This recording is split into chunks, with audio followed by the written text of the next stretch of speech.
आज है 12 फरवरी 2025 दिन बुधवार।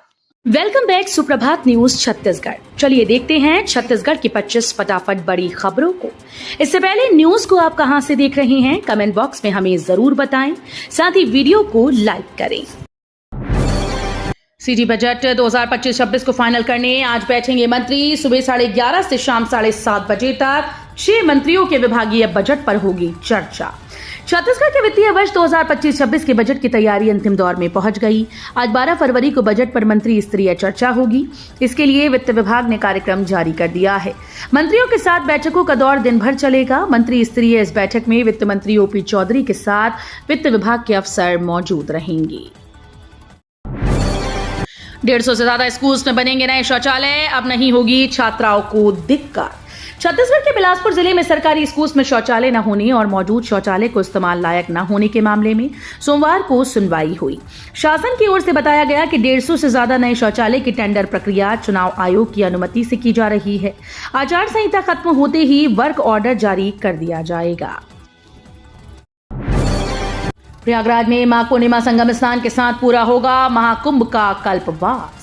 महाकुंभ में व्रत, संयम और सत्संग का कल्पवास करने का विशिष्ट विधान है। इस वर्ष महाकुंभ में 10 लाख से अधिक लोगों ने विधि पूर्वक कल्पवास किया। पौराणिक मान्यता है कि माघ मास पर्यंत प्रयागराज में संगम तट पर कल्पवास करने से सहस्त्र वर्षों के तप का फल मिलता है।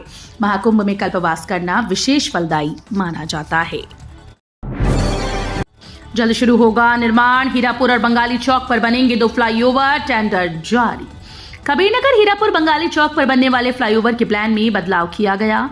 पीडब्ल्यूडी अब हीरापुर चौक और बंगाली चौक पर अलग अलग फ्लाईओवर बनाएगा। फ्लाईओवर 6 लेन का होगा। इसमें 3 लेन से गाड़ियां आना और जाना कर सकेंगी। टाटीबंध की तरफ से आने वाले यात्री बंगाली चौक से पहले फ्लाईओवर पर चढ़ेंगे। मतदान केंद्र में सेल्फी और वीडियो बनाने वाले सावधान। मोबाइल से फोटो वीडियो लेने पर 3 महीने की जेल या जुर्माना। चुनाव के दौरान मतदान केंद्रों पर सेल्फी और वीडियो बनाने के शौकीन मतदाताओं के लिए चेतावनी जारी की गई। निर्वाचन आयोग ने स्पष्ट किया है कि मतदान की गोपनीयता बनाए रखने के लिए मतदान कक्ष में मोबाइल ले जाना प्रतिबंधित है। वर्तमान में सोशल मीडिया पर फोटो और वीडियो शेयर करने का चलन बढ़ा है। युवा मतदाता अक्सर इंस्टाग्राम, ट्विटर और व्हाट्सएप पर अपने मतदान की तस्वीरें और वीडियो पोस्ट करते हैं। सरगुजा संभाग में कड़ाके की ठंड। बलरामपुर सबसे ठंडा 34 डिग्री के साथ दंतेवाड़ा सबसे गर्म। छत्तीसगढ़ में अगले 2 दिनों में न्यूनतम तापमान में कोई विशेष बदलाव नहीं होगा। 13 फरवरी से रात के तापमान में 2 से 4 डिग्री की गिरावट आने की संभावना है। सरगुजा जिले में कड़ाके की ठंड पड़ रही है। बलरामपुर 6.1 डिग्री न्यूनतम तापमान के साथ सबसे ठंडा, वहीं दंतेवाड़ा 34.4 डिग्री के साथ सबसे गर्म है। मतदान के लिए श्रमिकों को मिलेगा अवकाश, नहीं कटेगा वेतन। छत्तीसगढ़ शासन ने त्रिस्तरीय पंचायत चुनाव के दौरान मतदान को बढ़ावा देने के लिए एक महत्वपूर्ण निर्णय लिया। श्रम विभाग ने आदेश जारी करते हुए कहा कि मतदान के दिन श्रमिकों को अवकाश दिया जाएगा और उनका वेतन नहीं काटा जाएगा। श्रमिकों को 17, 20 और 23 फरवरी को मतदान के लिए अवकाश दिया जाएगा। यह अवकाश निर्वाचन कार्यक्रम के अनुसार होगा। राजनांदगांव के चिमनास नवीन साई कृष्णा। उत्तराखंड में चल रहे 38वें राष्ट्रीय खेलों में छत्तीसगढ़ राज्य का प्रतिनिधित्व कर रहे राजनांदगांव के जिम्नास्ट ए नवीन साई कृष्णा ने जिम्नास्टिक के आर्टिस्टिक वर्ग में रोमन रिंग इवेंट के फाइनल में जगह बना ली है। क्वालिफाइंग राउंड में शीर्ष 8 में शामिल नवीन ने 3रा स्थान हासिल किया। परीक्षा पे चर्चा कार्यक्रम में पीएम मोदी का संवाद। कांकेर में 60,000 छात्रों ने देखा लाइव प्रसारण। कांकेर जिले में आयोजित परीक्षा पे चर्चा कार्यक्रम में प्रधानमंत्री नरेंद्र मोदी ने छात्रों से सीधा संवाद किया। पीएम श्री शासकीय नरहरदेव उत्कृष्ट विद्यालय कांकेर में आयोजित इस जिला स्तरीय कार्यक्रम का प्रसारण जिले के सभी हाई स्कूल और हायर सेकेंडरी स्कूल्स में किया गया। ईवीएम में कैद हुई प्रत्याशियों की किस्मत, 15 फरवरी को फैसला। छत्तीसगढ़ में नगरीय निकाय चुनाव के लिए मतदान का समय समाप्त हो चुका है। मतदान का समय सुबह 8 बजे से शाम 5 बजे तक था। अब जो मतदाता पोलिंग बूथ के अंदर हैं वही लोग वोट डाल सकेंगे। छत्तीसगढ़ में 4 बजे तक 68.1% मतदान तो हुआ। इसमें महिलाओं का 67.8% और पुरुषों का 64.06% मतदान रहा। कुदमुरा रेंज में पहुंचा 45 साथियों का दल। कोरबा वन मंडल के कुदमुरा रेंज में 45 हाथियों का दल 5 अलग अलग जगहों पर विचरण कर रहा है, जिससे स्थानीय ग्रामीणों में डर का माहौल है। इतनी बड़ी संख्या में हाथियों की उपस्थिति से वन विभाग अलर्ट मोड पर है। वन विभाग के अधिकारियों ने बताया कि कुदमुरा परिसर में 35 हाथी 2 अलग अलग झुंडों में देखे गए। बजट का फोकस गरीब युवा, अन्नदाता और नारी पर। बजट पर चर्चा के दौरान लोकसभा में बोली वित्त मंत्री निर्मला सीतारमण ने मंगलवार को लोकसभा में बजट 2025-26 पर चर्चा का जवाब दिया। इस दौरान उन्होंने कहा कि बजट राष्ट्रीय विकास आवश्यकताओं को राजकोषीय प्राथमिकताओं के साथ संतुलित करता है। उन्होंने कहा कि मुद्रास्फीति की प्रवृत्ति विशेष रूप से खाद्य पदार्थों की महंगाई कम होती दिख रही है। नगरीय निकाय चुनाव के लिए मतदान संपन्न। सीएम विष्णुदेव साय ने जताया मतदाताओं का आभार। छत्तीसगढ़ में नगरीय निकाय चुनाव के तहत मतदान की प्रक्रिया शाम 5 बजे तक संपन्न हो गई। मतदान केंद्रों में शाम 5 बजे तक मतदाताओं की लंबी कतार लगी थी। वोटर्स काफी उत्साहित नजर आए। वहीं आज छत्तीसगढ़ के नगरीय निकायों में मतदान शांतिपूर्वक संपन्न हुआ। इस पर मुख्यमंत्री विष्णुदेव साय ने मतदाताओं का आभार जताया। सीएम साय ने अपने सोशल मीडिया हैंडल एक्स पर लिखा कि नगरीय निकाय चुनाव के अंतर्गत प्रदेश के नगर पालिका निगम, नगर पालिका एवं नगर पंचायत में मतदान शांतिपूर्वक संपन्न हुआ। बिलासपुर की सड़कों पर मवेशियों का कब्जा, बढ़ रही दुर्घटनाएं।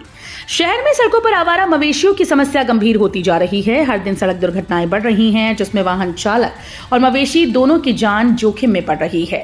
नगर निगम प्रशासन कई बार अभियान चलाकर सड़कों को मवेशी मुक्त करने की कोशिश कर चुका है, लेकिन स्थिति में कोई खासा सुधार नहीं हुआ। कोयला लोड अनलोड के दौरान उड़ रही कूल डस्ट। मानिकपुर साइडिंग का स्प्रिंकलर हुआ बंद। छत्तीसगढ़ के कोरबा जिले में मानिकपुर साइडिंग पर बिना पानी छिड़काव के ही कोयला लोड अनलोड का काम जोरों पर है। साइडिंग पर एक तरफ जहां जेसीबी से मालगाड़ी के वैगन पर कोयला लोड किया जा रहा है, वहीं जेसीबी से भारी वाहनों में कोयला लोड कर सेकेंड एंट्री के दूसरे तरफ गाड़ी को खाली करने का काम किया जा रहा है। निकाय चुनाव के बाद हट सकता है मुर्गी बिक्री पर लगा प्रतिबंध। इन शर्तों पर खोलने की तैयारी। रायगढ़ चक्रधर नगर स्थित शासकीय कुक्कुट पालन केंद्र में बर्ड फ्लू मिलने के बाद 10 किलोमीटर के क्षेत्र को सर्विलांस एरिया घोषित कर मुर्गी व उसके उत्पाद की बिक्री पर प्रतिबंध लगा दिया गया। कुक्कुट पालन केंद्र का सैनिटाइजेशन होने व 1 किलोमीटर की दूरी में जांच करीब पूरी कर ली गई है। सीटी बोर्ड में 12वीं की स्टेट टॉपर ने 5 सवालों के जवाब में दिए सक्सेस टिप्स। छत्तीसगढ़ के बिलासपुर जिले में बोर्ड एग्जाम को कुछ ही दिन बाकी हैं। पिछले साल सीजी बोर्ड 12वीं में महक अग्रवाल स्टेट टॉपर रहीं। उन्हें 500 में से 487 अंक मिले। हमने उनसे सक्सेस का मंत्र जाना। उनका कहना है कि स्मार्ट स्टडी बहुत जरूरी है। हेल्थ के साथ साथ डाइट का भी ख्याल रखना होगा, तभी आप सफलता प्राप्त कर सकते हैं। कॉन्सेप्ट को समझकर पढ़ना चाहिए। इजी टॉपिक को पहले और हार्ड को बाद में पढ़ना सही रहेगा। करोड़ों किसानों को जल्द मिलेगी गुड न्यूज। इस दिन आ रहे खाते में 2000। पीएम किसान सम्मान निधि योजना की 19वीं किश्त का देश भर के किसान बेसब्री से इंतजार कर रहे हैं। केंद्र सरकार फरवरी 2025 के आखिर में 19वीं किश्त की रकम किसानों के खाते में ट्रांसफर करेगी। हाल में मिली जानकारी के मुताबिक केंद्रीय कृषि मंत्री शिवराज सिंह चौहान ने कहा था कि पीएम किसान योजना की 19वीं किश्त को पीएम नरेंद्र मोदी 24 फरवरी को अपने बिहार दौरे पर जारी करेंगे।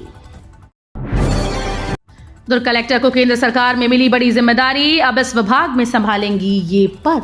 छत्तीसगढ़ कैडर की 2014 बैच की आईएएस अधिकारी ऋचा प्रकाश चौधरी को केंद्र सरकार के वाणिज्य विभाग में उप सचिव नियुक्त किया गया। ऋचा प्रकाश चौधरी वर्तमान में दुर्ग के जिला कलेक्टर हैं, जिन्हें 4 वर्षों की अवधि के लिए ये बड़ी जिम्मेदारी सौंपी गई। कार्मिक व प्रशिक्षण विभाग ने इस मामले में छत्तीसगढ़ सरकार को नियुक्ति आदेश जारी कर दिया है। मंत्री लखनलाल देवांगन ने परिवार संघ डाला वोट। बोले सरकार की नीतियों पर मतदाता लगा रहे मोहर। कोरबा विधायक और छत्तीसगढ़ के श्रम उद्योग मंत्री लखनलाल देवांगन ने नगरीय निकाय चुनाव में कोहड़िया चारपारा स्थित सरकारी स्कूल के मतदान केंद्र पहुंचकर मतदान किया। उनके साथ परिवार के सदस्य भी वोट डालने के लिए यहां पहुंचे। मतदान के बाद मीडिया से बातचीत में मंत्री ने बताया कि प्रधानमंत्री नरेंद्र मोदी और मुख्यमंत्री विष्णुदेव के नेतृत्व वाली सरकार जनहित में काफी अच्छा काम कर रही है। चुनाव के बीच अनुपम नगर में 60 लाख की डकैती। रायपुर के अनुपम नगर इलाके में दिन दहाड़े 60 लाख की डकैती की घटना सामने आई है। 3 बदमाशों ने खुद को लाल सलाम गैंग का सदस्य बताते हुए घर में घुसकर डकैती की वारदात को अंजाम दिया। इस दौरान अपराधियों ने 2 महिलाओं और 1 पुरुष को बंधक बना लिया और उन्हें बांधकर उनकी हवाले से चोरी की घटना को अंजाम दिया। सीजीएमएसई में सप्लायर्स की एंट्री बैन, 660 करोड़ रुपए के मेडिकल इक्विपमेंट खरीदी में हुआ घोटाला। छत्तीसगढ़ के रायपुर में 660 करोड़ रुपए के रिएजेंट पर मेडिकल इक्विपमेंट खरीदी घोटाले में मोक्षित कॉरपोरेशन व दवा कॉरपोरेशन के अधिकारियों की मिलीभगत की आशंका होने के बाद सप्लायर्स की सीजीएमएसई कार्यालय में एंट्री बैन कर दी गई। जिस भी सप्लायर को संबंधित अधिकारियों से मिलना हो वे रिसेप्शन में इंतजार करेंगी। 12 लाख में बीएसएफ कांस्टेबल की नौकरी का सौदा, दलालों ने कोचिंग सेंटर से चुने कैंडिडेट्स। बॉर्डर सिक्योरिटी फोर्स में आरक्षक की नौकरी के लिए दलालों ने अभ्यर्थियों से 12 लाख रुपए में सौदा किया था। इसके बदले में उन्हें न तो लिखित परीक्षा देनी थी और न फिजिकल टेस्ट पास करना था, सीधे लेटर ले जाकर ज्वाइनिंग करनी थी। ये खुलासा ग्वालियर के टेकनपुर स्थित बीएसएफ ट्रेनिंग सेंटर पहुंचे छत्तीसगढ़ के 9 फर्जी अभ्यर्थियों ने पूछताछ में किया। कांग्रेस बोली फूड पॉइजनिंग से नहीं, जहरीली शराब से मौत हुई। बिलासपुर में 17 लोगों ने पी थी शराब। बिलासपुर के लोफंदी गांव में एक हफ्ते के अंदर 9 लोगों की मौत हुई। जहरीली शराब पीने से मौत की बात सामने आई। इधर जिम्मेदार अधिकारियों ने दावा किया कि मौत अलग अलग कारणों से हुई, जिसमें फूड पॉइजनिंग भी शामिल है। इसके बाद मौके पर कांग्रेस की टीम जांच के लिए पहुंची और नेताओं ने कहा कि बीजेपी और प्रशासन गुमराह कर रहा है। थर्ड पार्टी ऐप पर लॉग इन, दर्जनों ओटीपी भेजकर ठग कर रहे ठगी, पासवर्ड हमेशा मजबूत रखें। छत्तीसगढ़ के भिलाई जिले में अक्सर लोग अपनी date of birth, mobile number या खुद के नाम को ही अपना पासवर्ड बना लेते हैं। ऐसे में हैकिंग का खतरा बढ़ जाता है। इससे निपटने के लिए जरूरी है कि आपका पासवर्ड 10 अंकों का हो, जिसमें अक्षर, नंबर, स्पेशल कैरेक्टर होना जरूरी है। यदि आप बैंकिंग ऐप इस्तेमाल करते हैं तो इसमें बायोमेट्रिक पासवर्ड को जरूर चालू करें। आजकल सभी बैंक ऐप ये फीचर देते हैं, जिससे हैकिंग का खतरा घट जाता है।